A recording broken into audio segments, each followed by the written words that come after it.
Bonjour à tous.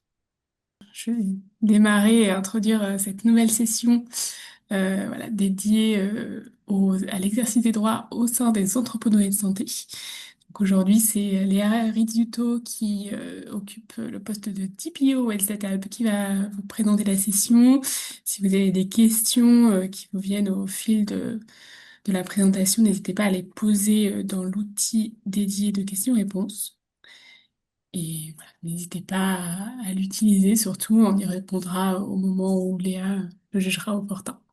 Léa, je te laisse la parole.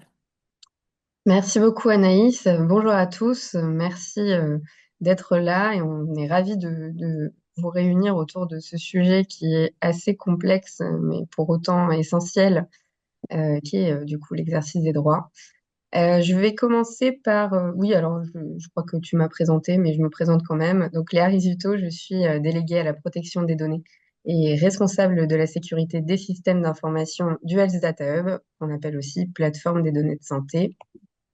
Je vais commencer par une petite intro peut-être plus théorique sur les droits. Donc, on parle bien des droits RGPD et on passera ensuite à des aspects un petit peu plus pratiques de la mise en œuvre de l'exercice des droits. Pour être un peu plus précis sur le sommaire, on va d'abord voir les droits concernés. On va ensuite aborder la partie un peu plus juridique sur les délais, la recevabilité d'une demande, ce qu'il faut vérifier.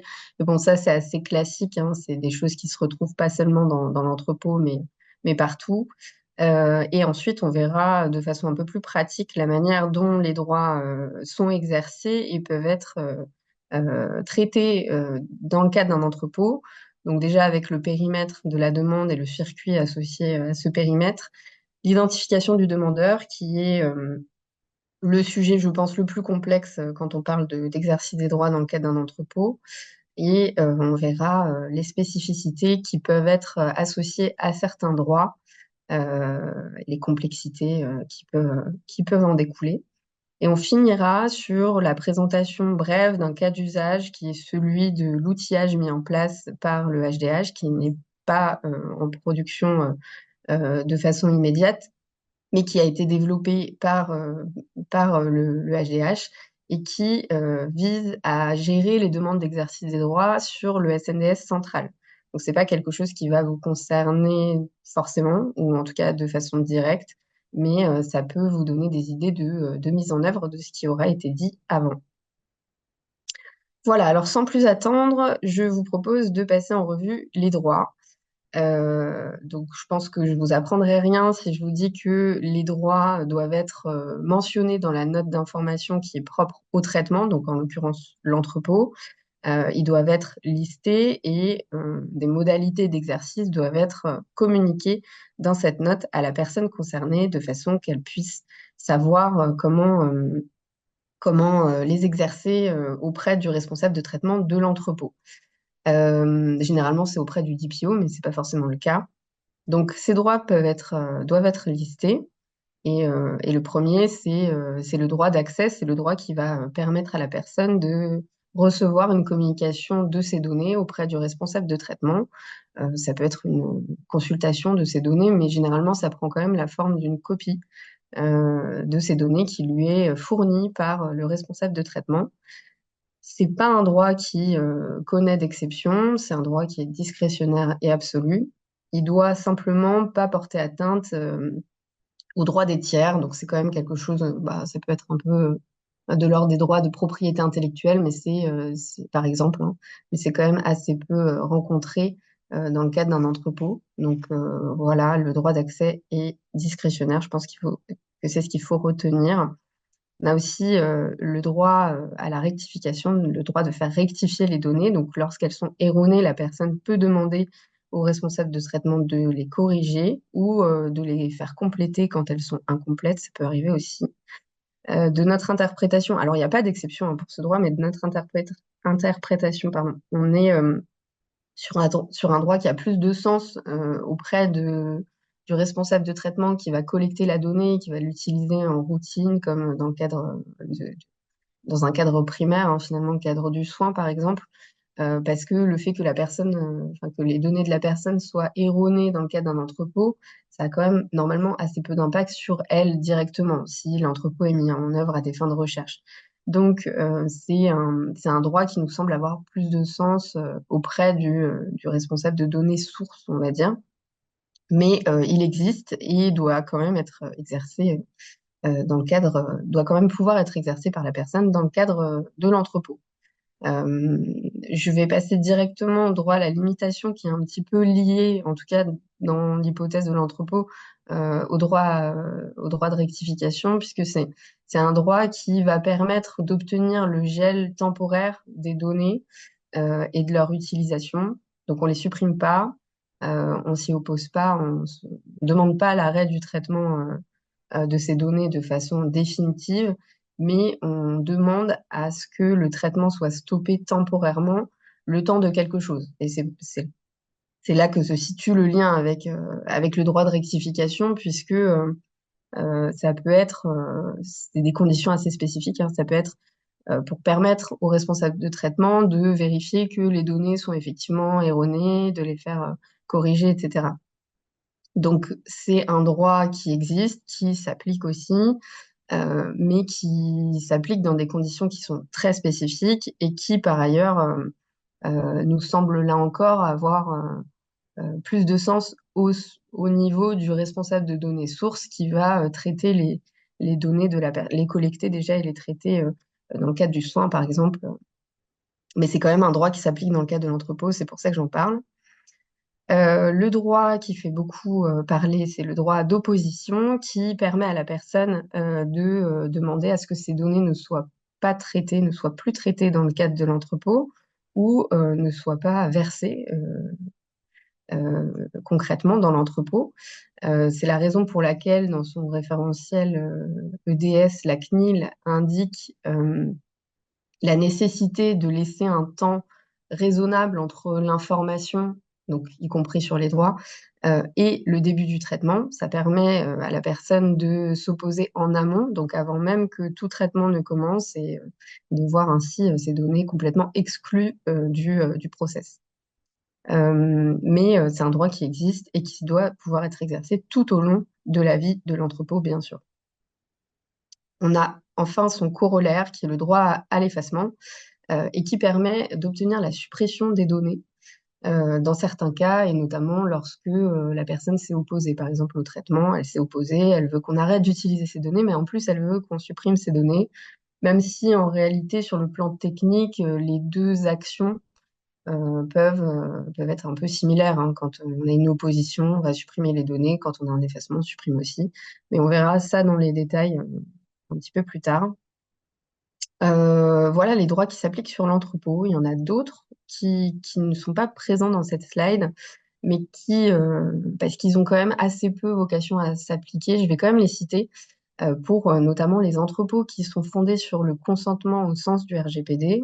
Il y en a quelques-uns.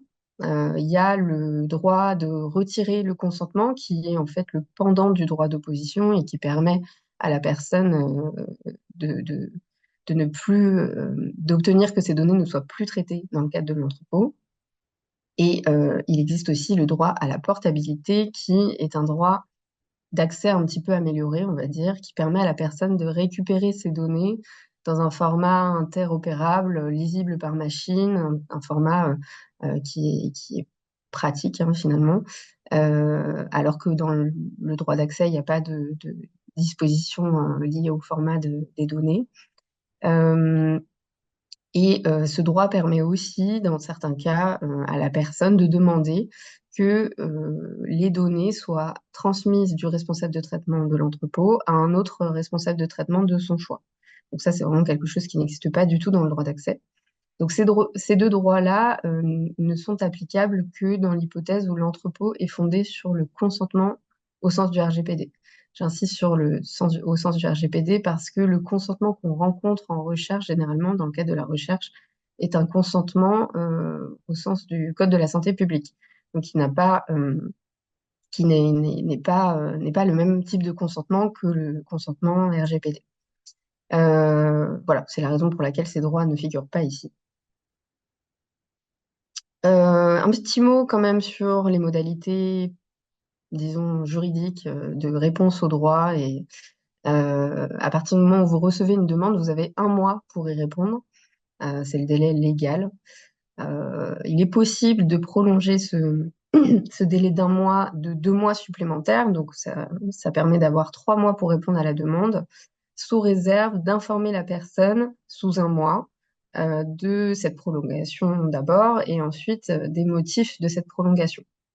Donc, c'est généralement parce que la demande est complexe. Ce qui peut avoir un intérêt dans le cadre d'un entrepôt, on va le voir après, hein, parce il y a une étape de réidentification de la personne qui peut être un petit peu ardue. Il y a aussi la notion de vérification de l'identité du demandeur, uniquement si on a un doute raisonnable hein, quant à son identité, mais que je préfère évoquer ici parce que on est quand même sur des données qui vont être pseudonymisées, donc ça peut être un petit peu délicat de recevoir, enfin d'être convaincu de l'identité de la personne. Donc, dans certains cas, s'il y a un doute raisonnable, on peut demander une pièce d'identité au demandeur avant de faire droit à sa demande. Et par rapport à tout ce que j'ai dit précédemment, donc vous avez vu, il y a beaucoup de droits où il y a des conditions d'application, des exceptions. Donc l'idée, c'est quand on reçoit une demande, de vérifier que tout ça est clair, que le droit exercé s'inscrit bien dans les conditions, s'il y en a, du RGPD, de la loi informatique et liberté, et ne peut pas se voir opposer d'exception, s'il y en a aussi. Donc plus une analyse juridique de la demande. Donc ça, c'est des choses qui existent classiquement et qui ne sont pas spécifiques à l'entrepôt. On va passer maintenant à la gestion plus pratique de l'exercice des droits. Alors, je ne sais pas si Anaïs, tu veux faire des questions à chaque fois ou si on fait tout à la fin, mais peut-être que si vous avez déjà des questions, vous pouvez Pour m'en l'instant, je faire ne part. suis pas dans l'outil. Donc, Très bien, on va avancer et je te ferai signe s'il y en a d'autres. très bien, merci. Donc, passons à la gestion un peu plus pratique de l'exercice des droits. Euh, La première étape qui paraît vraiment essentielle, c'est d'identifier le périmètre de la demande. Parce que quand on reçoit des demandes d'exercice des droits, et vous l'avez peut-être déjà éprouvé, le patient n'est pas forcément au clair sur les traitements dont ces données font l'objet, ni sur le périmètre qu'il entend donner au droit qui est exercé. Donc typiquement, ça peut être une incompréhension d'articulation entre l'entrepôt, par exemple, et les projets ultérieurs de réutilisation. Et l'idée, c'est de lui faire préciser sa demande et le périmètre sur lequel il exerce cette demande-là. Donc, si la demande concerne l'entrepôt, il y a assez peu de difficultés. Le circuit est classique, hein. Le responsable de traitement de l'entrepôt va recevoir cette demande. Il va évaluer la recevabilité de la demande, hein, comme je l'ai dit dans la slide d'avant, c'est-à-dire est-ce que les conditions sont réunies, est-ce qu'il y a des exceptions qui s'opposent, est-ce qu'il faut vérifier l'identité de la personne, etc. Et ensuite, il met en œuvre les actions techniques pour répondre à cette demande. Et enfin, il répond effectivement à la personne concernée, donc selon les délais que j'ai cités plus tôt. Si la demande concerne un projet, les responsabilités. Alors juste oui, une petite précision sur ce premier circuit. J'ai pas détaillé, mais c'est pas le responsable de traitement, responsable légal de l'entité qui va s'occuper de tout, hein, bien sûr. Ça va être des actions qui vont être attribuées à différentes personnes. Donc typiquement, généralement, c'est le délégué à la protection des données qui reçoit la demande d'exercice des droits. Ça peut être lui aussi qui va évaluer la recevabilité de la demande. Et par contre, s'agissant des actions techniques, c'est plutôt les personnes qui travaillent dans le cadre de l'entrepôt qui vont les mettre en œuvre. En revanche, la réponse à la personne concernée, c'est là encore le délégué à la protection des données qui reprend la main. Voilà. Donc ça, j'ai pas précisé parce que c'est un peu propre à chaque organisme, bien qu'il y ait des règles à respecter qu'on va voir juste après. Euh, mais ce sont des choses qui ont vocation à être documentées au sein d'une procédure de gestion des droits, par exemple.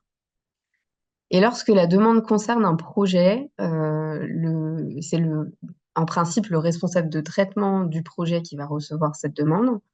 Et dans ce cas-là, c'est lui qui va évaluer la recevabilité de la demande dans le cadre de son projet. Donc, on n'est plus dans le cadre de l'entrepôt.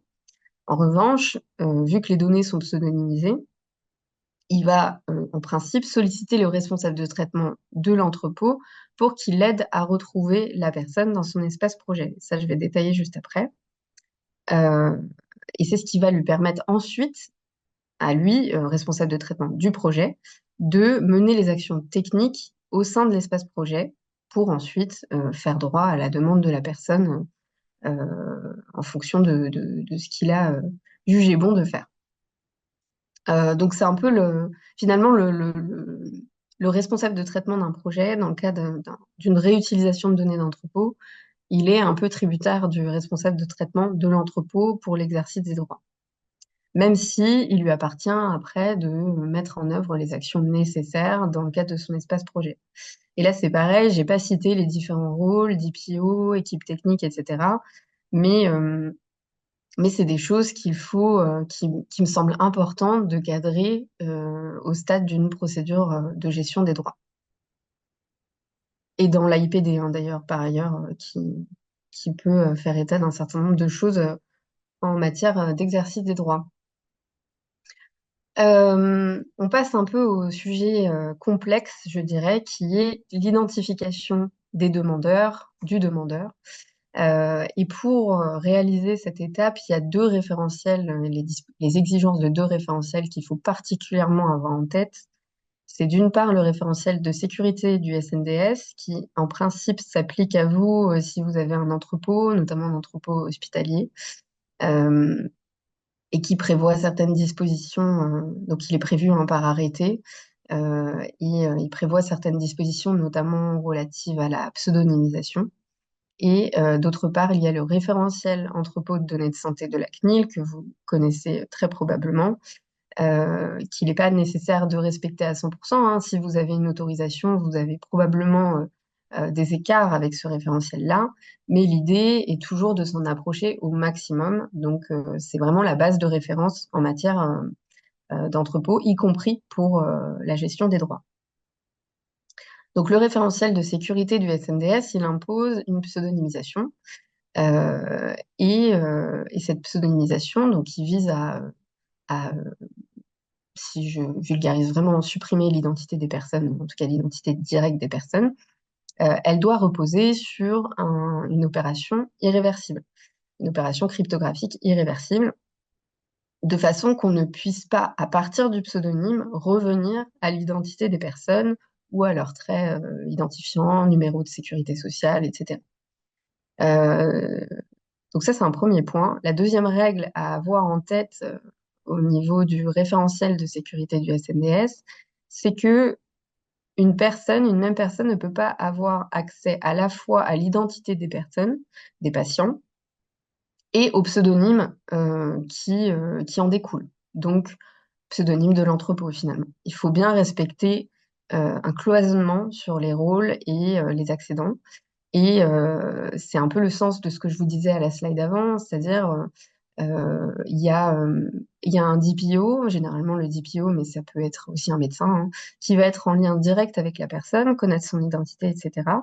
C'est des gens qui ne peuvent pas avoir accès au pseudonyme qui est traité dans l'entrepôt. Et à contrario, les personnes qui travaillent sur les données de l'entrepôt ont accès au pseudonyme de l'entrepôt, donc ne doivent jamais être en lien direct avec les personnes concernées. Ça, c'est les dispositions qui encadrent la pseudonymisation dans le cadre de l'entrepôt. Néanmoins, donc elles sont complexes, elles permettent d'éviter de réidentifier la personne, certes, mais néanmoins, la CNIL nous dit bien dans le référentiel entrepôt qu'on ne peut pas pour autant se réfugier derrière l'article 11 du RGPD, qui, pour rappel, permet aux responsables de traitement, dans certains cas, mais pas celui-ci du coup, euh, s'il arrive à prouver que la personne n'est pas identifiable, d'éviter d'avoir à appliquer les droits. Néanmoins, la CNIL dit bien que en matière d'entrepôt, il faut pouvoir, enfin, permettre à la personne concernée de fournir des informations supplémentaires qui permettront derrière aux responsables de traitement de l'identifier dans le cadre, de la retrouver dans le cadre de l'entrepôt. Donc il y a cette idée de mécanisme finalement pour permettre à mettre en œuvre dans le cadre de l'entrepôt pour permettre de retrouver la personne in fine. C'est un peu complexe, mais on va le voir de façon un peu plus pratique avec la slide suivante. Concrètement, le circuit, c'est celui-ci. On a un demandeur ici. Je ne sais pas si vous voyez ma souris quand je... Anaïs, je sais pas si... Ouais, Oui, oui, on la voit. ouais, Moi, très bien. Donc vous avez, merci. Vous avez un demandeur ici qui fait une demande, je sais pas, une demande d'accès ou de position. Euh, il va falloir, auprès de ce demandeur, ou d'une manière ou d'une autre, récupérer l'identifiant brut qui a permis derrière de construire la pseudonymisation. À partir de cet identifiant brut, donc que, pour rappel, les personnes qui travaillent dans le cadre de l'entrepôt ne peuvent pas avoir, hein, donc c'est pour ça que je précise pas, mais cette partie-là, finalement, elle doit avoir lieu, par exemple, dans le cadre du soin ou dans le cadre euh, en tout cas dans un cadre qui est en dehors de l'entrepôt. Cette partie-là, ensuite, va permettre de repseudonymiser, pardon, l'identifiant brut avec la même opération crypto que celle qu'on a faite dans un premier temps dans le cadre de l'entrepôt. Et on obtient le pseudonyme qu'on a dans l'entrepôt. Normalement, c'est une opération qui est déterministe, donc dès qu'on la lance, on va retomber sur le même pseudonyme à chaque fois. C'est ce qui va permettre derrière de retrouver la personne dans l'entrepôt et éventuellement dans l'espace projet, puisqu'il y a une seconde pseudonymisation qui intervient, pareil, de façon déterministe en principe, hein, entre l'entrepôt et chaque espace projet, de façon que aucun espace projet ne puisse avoir le même pseudonyme associé à la même personne. Mais si on rejoue tout le process à l'endroit, à partir de l'identité de la personne initiale et de son identifiant brut, on va pouvoir retrouver cette personne de façon sûre dans l'entrepôt, voire dans les espaces projets si le périmètre de la demande porte sur un projet. Et à partir de là, si la personne est retrouvée, on va pouvoir mettre en œuvre les actions techniques pour faire droit à sa demande. Donc, soit au stade de l'entrepôt, là encore, on retombe sur la logique initiale qui est d'identifier le périmètre de la demande, soit au niveau de l'espace projet concerné. Et si la personne n'est pas retrouvée, là, on est sur un refus. Donc, le refus porte sur, enfin, doit inclure les motifs de ce refus. Et donc là, on est sur, on vous retrouve pas dans l'entrepôt, c'est pas possible de faire droit à votre demande. Et il y a aussi le droit de saisir la CNIL qui doit être formulé dans la réponse à la demande dans ce cas-là. Et donc là, il faut voir, il faut à nouveau reprendre le périmètre de la demande parce que dans certains cas, on va retrouver la personne dans l'entrepôt, mais on peut ne pas la retrouver dans l'espace projet concerné si sa demande porte sur un projet en particulier. Et donc là, il y a plusieurs choses qui peuvent lui être proposées, comme par exemple lui permettre d'exercer ce droit au niveau de l'entrepôt. Mais ça encore, c'est des liens qui sont à clarifier peut-être entre le responsable de traitement de l'EDS et les responsables de traitement des projets au sein d'une procédure de gestion des droits, par exemple, ou au sein des AIPD. Je vous propose ensuite de passer aux spécificités de certains droits qui sont qui peuvent être assez complexes à mettre en œuvre de façon concrète, et notamment le droit d'accès. Dans le cadre d'un entrepôt, on va être sur des données qui sont assez complexes, pardon, assez difficilement compréhensibles, et notamment pour une personne une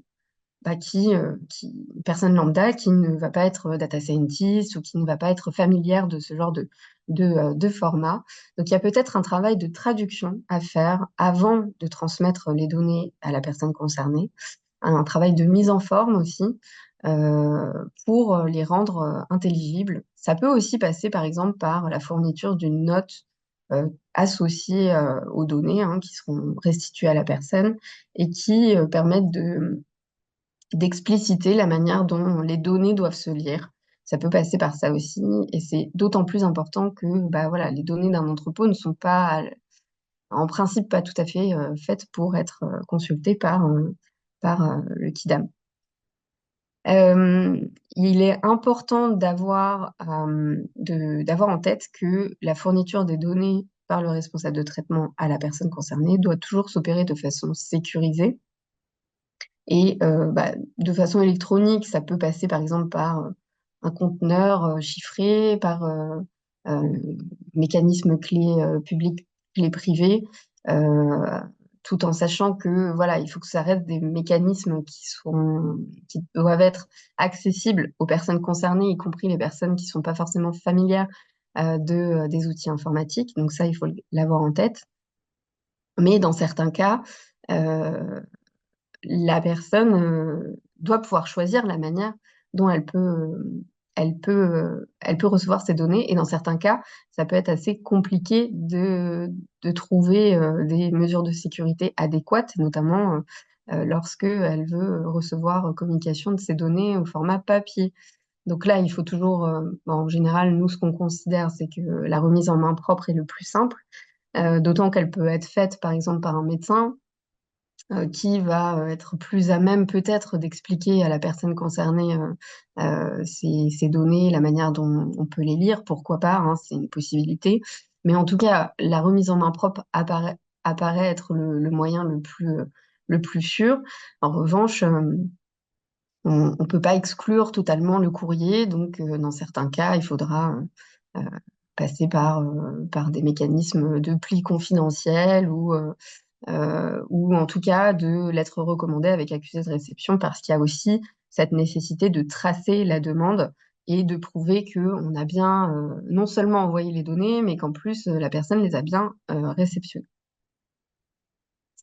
Vous avez des spécificités aussi à avoir en tête pour le droit d'opposition. J'en ai cité une qui est celle de permettre à la personne de s'opposer préalablement à l'entrepôt. Donc, c'est le fameux délai, généralement d'1 mois, qui est laissé entre l'information d'une part et le début du traitement d'autre part, et qui permet à la personne de ne pas voir à aucun moment ces données versées dans l'entrepôt. Mais ce droit d'opposition existe pendant toute la durée de vie de l'entrepôt. Et généralement, il est question de mettre en œuvre une liste repoussoire qu'on appelle aussi liste d'opposition ou matrice d'exclusion, qui peut avoir plusieurs noms.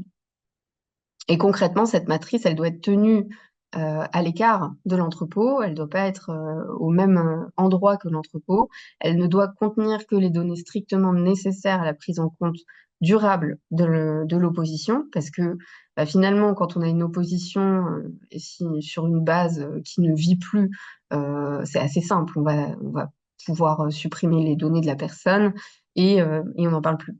Euh, En revanche, et c'est souvent le cas dans le cadre des entrepôts, on a des bases de données qui sont alimentées, qui continuent à être alimentées, qui sont mises à jour, en tout cas, là, on a la nécessité de s'assurer que les données de la personne vont pas revenir parce que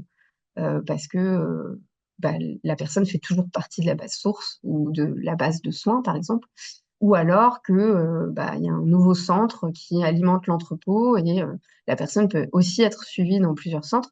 Donc, il est vraiment essentiel euh, de, euh, de tenir cette liste-là pour prendre durablement en compte l'opposition. Elle doit être, euh, Elle doit être accessible aux seules personnes qui ont besoin d'en connaître, hein, donc les personnes globalement qui vont l'alimenter et les personnes qui vont l'utiliser. Et elle doit être mobilisée au bon moment. Donc typiquement, si l'opposition porte sur l'entrepôt, il va être nécessaire de passer cette liste à chaque nouvelle ingestion. Il ne s'agit pas de la passer au stade en amont de la mise à disposition à des porteurs de projets, parce que là, ce sera trop tard, sachant par ailleurs que les entrepôts peuvent être utilisés pour autre chose que le projet. Ça peut être pour les besoins propres du responsable de traitement, comme le prescreening ou ce genre de choses, ou les indicateurs. Donc, la personne, si elle s'oppose à l'entrepôt, elle s'oppose globalement à tout ça aussi, et pas seulement au projet de réutilisation. En revanche, elle peut aussi s'opposer de façon spécifique à un projet, auquel cas, bah, il va falloir rechercher si le projet suppose des mises à jour. Parce que s'il il suppose aucune mise à jour, bah, soit l'opposition a lieu avant la mise à disposition, donc là c'est assez facile, le responsable de traitement de l'entrepôt va pouvoir bloquer la mise à disposition de ces données pour le projet concerné, des données de la personne pour le projet concerné. Si l'opposition intervient en cours de projet, bah là on retombe sur ce que j'ai dit tout à l'heure, à savoir le responsable de traitement du projet doit se mettre en lien avec le responsable de traitement de l'entrepôt pour permettre de rejouer la pseudonymisation et ainsi réidentifier la personne dans l'espace projet. Et ensuite, il est libre de mener les actions techniques nécessaires sur son espace projet. Mais lorsqu'il y a des mises à jour, ça se complique un petit peu puisque bah, là encore, il faut pouvoir s'assurer que les données de la personne ne reviendront pas avec les prochaines mises à jour des données. Et donc, il peut être intéressant, voire opportun, de tenir des listes repoussoirs thématiques, enfin spécifiques à certains projets et de les faire passer donc avant la mise à disposition des données aux différents porteurs de projets. Et enfin, vous avez le droit à l'effacement, qui est donc le corollaire du droit à l'opposition, généralement en matière de recherche en tout cas, et qui peut poser des problèmes en matière de sécurité, on va dire, puisque il peut nécessiter de déchiffrer et de rechiffrer la base pour mener les actions de suppression. Et donc, ça expose la base. Typiquement, si on a une demande d'effacement par semaine, ça nécessite d'exposer la base un petit peu souvent, un petit peu trop souvent, une fois par semaine, la chiffrer, la déchiffrer, la rechiffrer derrière, juste pour enlever certaines données. Voilà, le risque peut être jugé trop grand. Donc là encore, c'est plus quelque chose à voir avec le RSSI, mais la CNIL a pu autoriser, d'ailleurs assez récemment, je crois, un mécanisme de suppression périodique. Donc, dans ces cas-là, très concrètement, ça revient à mettre les données de la personne, ou en tout cas les données strictement nécessaires, hein, dans une matrice d'effacement, dans la perspective de l'effacement périodique, qui peut être biannuel, par exemple. Euh, pour continuer à alimenter, pour continuer à utiliser les données de l'entrepôt classiquement, pouvoir répondre à la personne tout en ayant en perspective l'effacement effectif de ces données. En revanche, dans le laps de temps, il est quand même nécessaire de prendre en considération l'opposition de la personne concernée, à savoir ces données ne doivent plus pouvoir être utilisées nulle part, ni au stade de l'entrepôt, ni mises à disposition des porteurs de projets, euh, même si elles ne sont pas effacées dans l'immédiat. Donc ça, c'est quand même un point à avoir en tête. Certes, on ne fait pas droit à la demande d'effacement, d'effacement dans l'immédiat, mais on doit pouvoir arrêter d'utiliser ces données dans l'intervalle pour prendre en considération ces droits. Voilà pour les spécificités de ces droits-là. Je crois que oui, il y a juste un point que j'ai pas mis sur le droit d'accès. Après, on pourra passer aux questions. Je pense qu'il y en a. J'ai pas, euh, j'ai pas mis sur la slide, mais je pense que c'est un point qui peut être intéressant quand même d'avoir en tête. C'est que quand on répond à un droit d'accès, quand on répond à un droit en général, mais surtout au droit d'accès parce qu'on va restituer des données, il faut bien respecter le cloisonnement des rôles tel que je l'ai évoqué plus tôt. À savoir, vous avez les personnes qui travaillent dans le cadre de l'entrepôt qui vont extraire les données pour envoi à la personne. En revanche, c'est pas ces personnes-là qui peuvent envoyer les données à la personne directement parce que sinon, ils vont avoir accès et à son pseudonyme et à son identité. Donc là, on n'est pas bon au niveau du cloisonnement. Donc, généralement, bon, c'est pas ces personnes-là qui s'en occupent, c'est plutôt le DPO ou ça peut être un médecin aussi, mais je préfère le préciser. Et par ailleurs, ça rend peut-être nécessaire la suppression préalable des pseudonymes dans les données qui vont être restituées, pour cette raison aussi. Je t'en prie, Anaïs. Oui, il y a pas mal de questions qui sont apparues. Je vais faire dans l'ordre. Donc la première, c'est quel est le délai acceptable pour l'exercice de la limitation et quand la limite devient-elle obsolète? Alors, pour la limitation, j'imagine qu'on fait référence à ce droit de limitation qui est assez particulier et qui va s'exercer dans certains cas, et notamment le droit de rectification, donc vérifier le temps, enfin vérifier, geler les données, le temps nécessaire, pendant le temps qui est nécessaire aux responsables de traitement de vérifier que les données sont bien erronées ou ce genre de choses. Euh, si c'est bien ce droit-là auquel vous faites référence, il y a pas forcément de délai qui est prévu. Je pense que c'est vraiment le temps de permettre aux responsables de traitement d'exercer les actions qui sont associées. À titre d'exemple, c'est pas applicable du coup dans le cadre de l'entrepôt puisque le droit d'opposition il est discrétionnaire, mais le droit à la limitation il va aussi s'appliquer lorsqu'on a on a un droit d'opposition qui s'applique sous condition pour un motif particulier. Et là, la personne a la possibilité de demander le gel de ces données le temps que le responsable de traitement vérifie le bien fondé du motif de la personne. Donc finalement, je dirais, il n'y a pas de délai particulier pour ce gel de données, mais le responsable de traitement a tout intérêt à faire vite parce que, en attendant, il ne peut pas utiliser les données de la personne. Donc c'est un petit peu compliqué. Oui, Euh, la prochaine, c'est les personnes de soins ont-elles la possibilité d'avoir des identifiants pseudonymes? les personnes de soins, les patients dont les données seraient traitées dans le cadre du soin, euh, il peut y avoir des pseudonymes qui sont utilisés dans le cadre du soin. Alors, je suis pas une spécialiste de l'utilisation primaire des données de santé, mais typiquement, j'imagine qu'il y a des codes patients, des IPP, parfois le NIR aussi qui peut être utilisé, auquel cas ce sont des pseudonymes hein, en quelque sorte. Seulement, ce sont des pseudonymes qui se rattachent un petit peu trop près de la personne.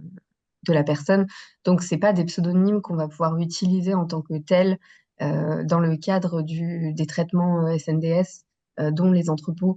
Il faut rajouter une couche de pseudonymisation pour brouiller encore plus le lien. Mais effectivement, il y a des pseudonymes qui sont classiquement utilisés, j'imagine, dans le cadre du soin. La suivante, quel est le format de restitution d'exercice des droits d'accès? Non, Euh, droit d'accès peut-être. Quel format de restitution? Il y a ex, je oui, sais pas trop si exemple, exercice, je pense. pour l'exercice du droit d'accès, je pense. Oui, peut-être. Alors, il n'y a pas de format de restitution qui est imposé, mais par contre, c'est à la discrétion de la personne. Si elle souhaite recevoir ces données oralement, par exemple, elle peut le demander.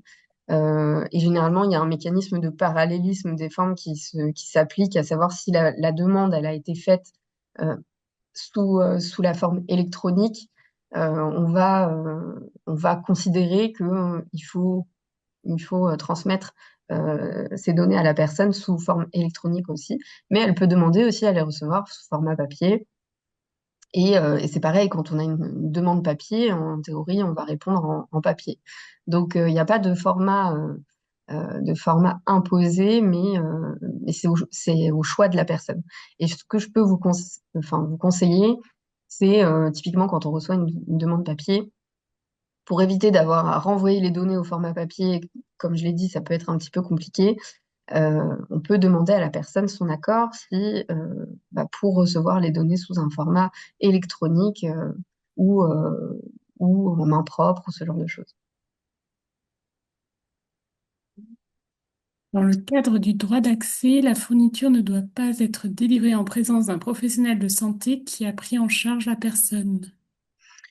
Pas forcément, non. C'est pas, enfin, en tout cas, c'est peut-être quelque chose qui, je crois que ça existe dans le cadre de l'utilisation primaire, donc quand ce sont des données de soins à la base.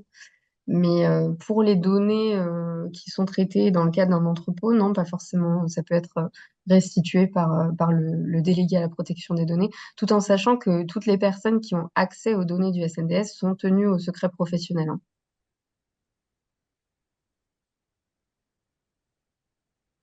Suivante. Pour les projets conduits à partir des données d'un EDS, est-il possible de limiter temporellement le droit d'opposition au effacement des données? Par exemple, le délai d'un mois entre la publication du projet sur le portail de transparence et l'extraction des données minimisées pour le porteur de projet.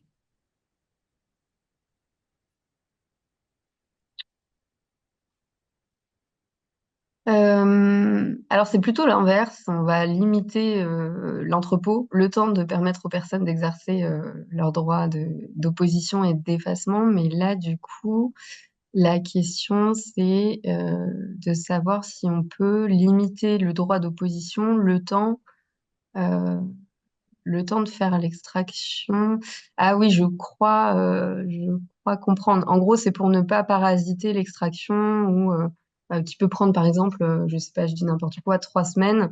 Euh, Si pendant ces 3 semaines-là, on a des demandes, euh, on limiterait les demandes. Alors, c'est pas vraiment une limitation des demandes, mais on peut considérer que ces demandes-là, effectivement, vu elles sont pas intervenues pendant le délai d'un mois entre l'info et le début du traitement, on peut considérer que ces demandes-là seront pour la prochaine extraction. Donc, seront prises en compte soit directement dans l'entrepôt, soit au stade de la mise à jour. C'est tout à fait possible, effectivement.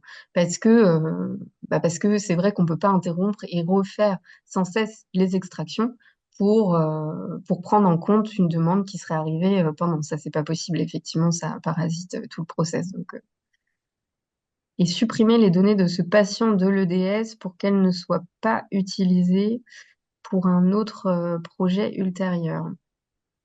Oui, ça c'est possible de se dire que on va supprimer au stade de l'EDS pour éviter d'avoir à remettre à disposition les données de ce même patient pour un projet. Néanmoins, pour moi, il y a deux limites, c'est qu'on se prive quand même des données d'une personne qui s'était pas forcément opposée à l'entrepôt. Donc ça, c'est un choix aussi à faire. Et par ailleurs, c'est peut-être pas la volonté de la personne non plus. Peut-être que la personne, elle souhaitait simplement s'opposer à un projet X pour une raison qui lui appartient, qu'elle n'a pas à nous donner d'ailleurs, mais qu'elle souhaitait vraiment vivement que ces données soient utilisées pour favoriser la recherche dans le cadre de l'entrepôt. Donc, je dirais que c'est possible, mais peut-être qu'il faut avoir un dialogue avec la personne sur ce point en lui disant, bon, bah, vous êtes opposé à tel projet, vous avez demandé euh, le- l'effacement de vos données pour tel projet.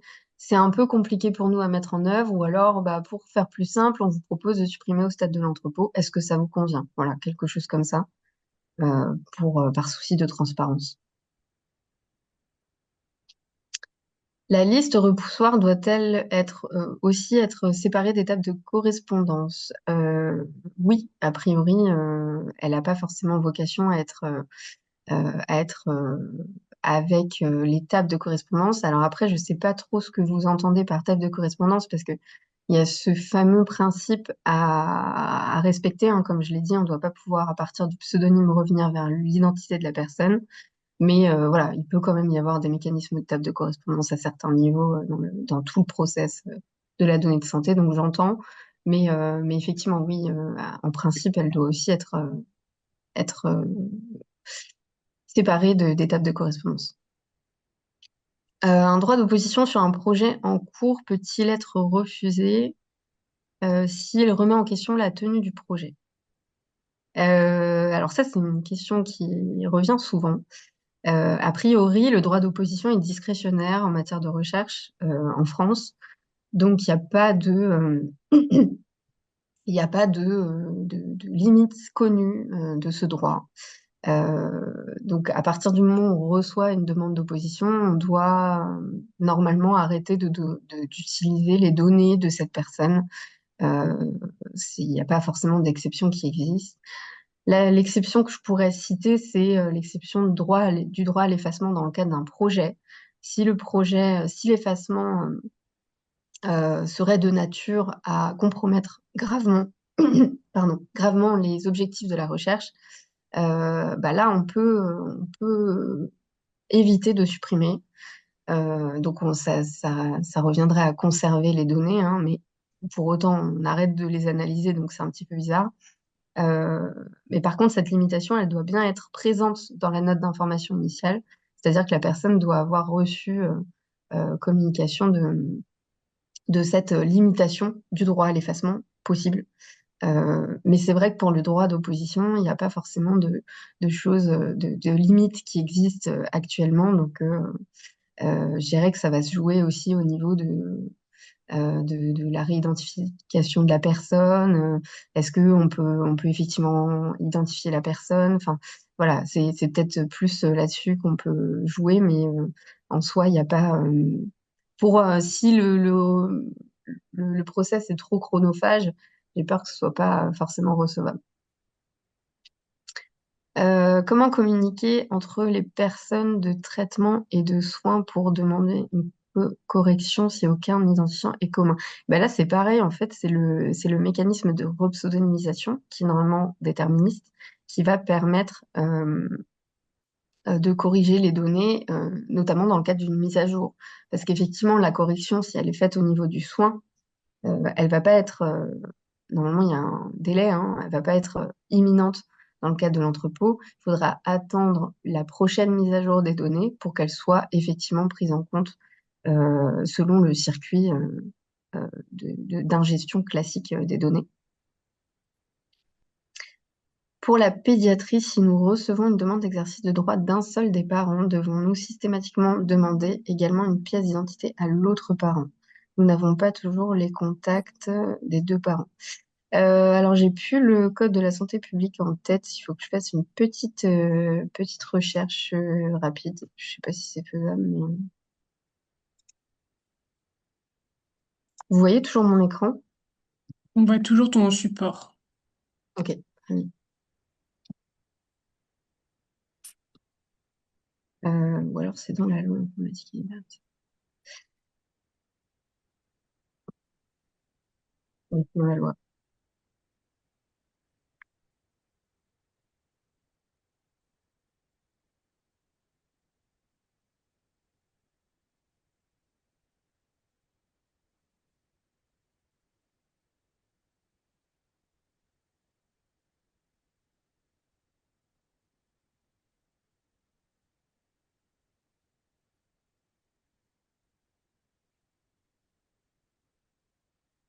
Je ne sais pas s'il y a la possibilité de vous répondre ultérieurement. Ça sera peut-être plus simple, je me dis. Je note. On a ce qu'il faut pour faire ça, Anaïs. Oui, oui, pas de souci. Super. Euh, Encore une question pour le soin. Les professionnels de santé sont invités à utiliser des messageries sécurisées pour partager des informations de santé avec les personnes. En cas de demande d'accès à ces données, pas la même contrainte pour les messageries électroniques pour l'envoi. Alors, effectivement, on peut passer par les messageries sécurisées des professionnels de santé si jamais ils sont prompts et qu'ils ont le temps, j'imagine, de prendre part au circuit d'exercice des droits et notamment de restitution des données en cas de demande d'accès. Mais par contre, bah, c'est ce que j'évoquais en termes de process sécurisé. La restitution peut passer par mail sans que ce soit une messagerie sécurisée, mais il faut sécuriser impérativement les données. Donc, ça peut passer par un conteneur chiffré. Euh, on place les données dans un conteneur chiffré qu'on met en pièce jointe. On met en pièce jointe pas les données, mais le conteneur qui est chiffré. Euh, on met ça en pièce jointe du mail et par contre, il y a un mot de passe qui doit être conforme aux règles de l'art qui protège ce conteneur. et qui doit être communiqué à la personne via un canal distinct. Et donc, on peut envoyer ces données à la personne dans le cadre d'un conteneur chiffré par mail, mais par contre, le mot de passe, il faudra lui demander son numéro de téléphone, par exemple, euh, pour le lui transmettre. Donc, ce process-là est tout à fait faisable via une messagerie classique. Ouais. Faut-il effacer les données dans les sauvegardes automatiques de notre DSI, un mois d'historique? Bon, ça, c'est un peu à vous de voir. Et c'est pareil, sachant que l'effacement, il peut être périodique. On peut aussi se dire que si les sauvegardes, elles ont une durée de vie d'un mois, euh, lorsque l'effacement sera fait sur l'entrepôt, euh, par exemple, je sais pas, c'est juin, en juillet, il sera fait par voie de conséquence euh, sur les sauvegardes aussi. Euh, Ça peut être analysé comme ça. Maintenant, si vous avez tout l'historique, euh, vous conservez toutes les sauvegardes pendant, par exemple, 3 ans, que vous avez une périodicité d'effacement qui est annuelle ou biannuelle, c'est sûr qu'on va avoir un delta et qu'il va falloir faire l'exercice aussi dans les sauvegardes. Ou alors sauvegarder moins longtemps, mais bon, après, ça se conjugue avec les exigences côté plutôt sécurité. Donc voilà, c'est une analyse à faire. Je pense qu'on est arrivé au bout des questions. On arrive presque au bout du timing Oui, également. de toute façon, je vais pas trop m'attarder sur notre cas d'usage. Je voulais juste vous présenter ce que le SDATEB a développé, qui n'est pas encore en production, hein. Euh, mais pour le périmètre du SNDS central, donc qui est constitué de la base principale du SNDS et des bases du catalogue du SNDS, et qui a vocation à, d'une part, présenter au patient ses droits, lui expliquer à quoi servent ces données, et ensuite le rediriger vers une interface d'exercice des droits qui lui permet de sélectionner les bases en question. Donc là, c'est vrai qu'on avait mis les projets, mais les projets ne sont pas partis à cet outil. Ils font pas partie des périmètres sur lesquels le patient pourra exercer ses droits via cet outil qu'on appelle concentrateur pour l'instant en tout cas. Mais il pourra choisir les bases sur lesquelles il souhaite exercer les droits et pour chaque base, les droits qu'il souhaite exercer. Et donc, il peut par exemple exercer sur la base principale du SNDS son droit d'accès, et puis demander pour la base au secours une opposition, par exemple. Ensuite, on recueille les éléments d'identité, et notamment le numéro de sécurité sociale qui va nous permettre, qui est vraiment la donnée pivot hein, dans le cadre du SNDS pour réaliser la pseudonymisation, c'est la CNAM hein, qui s'occupe de ce process-là.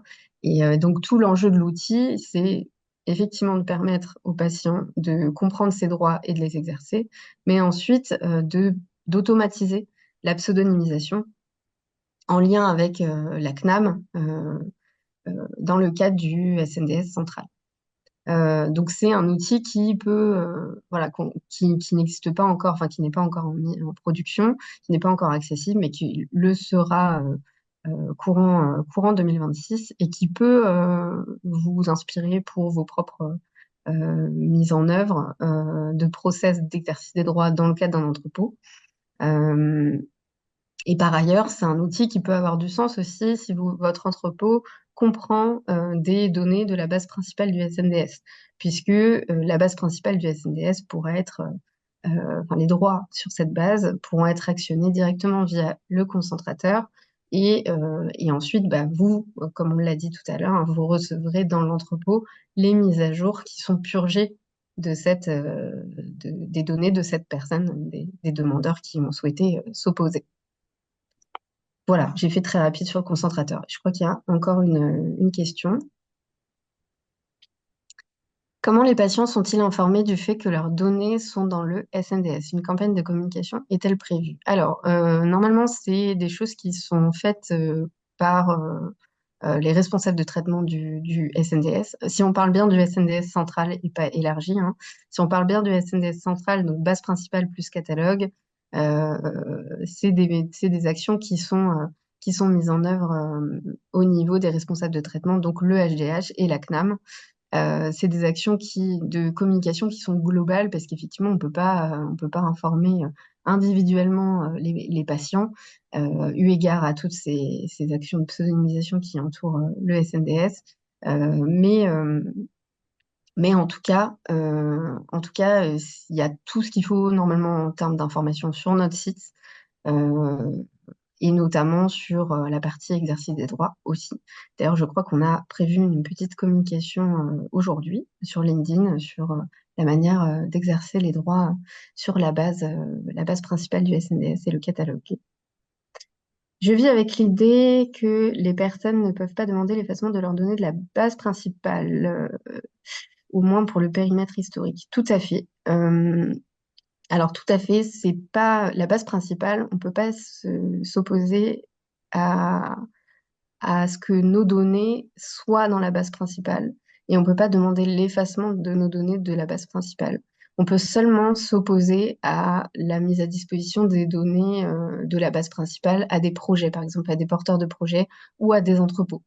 Mais effectivement, pour ce qui est de la base principale en elle-même, on ne peut pas s'y opposer. Tout le monde est dedans et on peut juste s'opposer à la réutilisation des données de la base principale. Et du coup, il en va de même pour l'effacement qui ne s'applique pas du tout pour la base principale.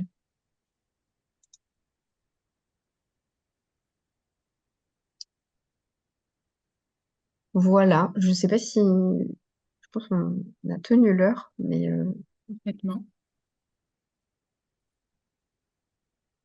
On peut se j'espère. conclure là. Merci beaucoup Léa pour cette session. Voilà, on a bien noté. Il fallait qu'on réponde aux questions de Laure par la suite. Si vous avez d'autres questions, n'hésitez pas à nous envoyer un mail. Je mettrai à disposition ce replay sur la page YouTube du HDH dans les prochains jours. Et n'hésitez pas à répondre à la petite enquête de satisfaction qui vient après. Bonne fin de journée à tous et à très bientôt. Merci à tous. Bonne fin de journée.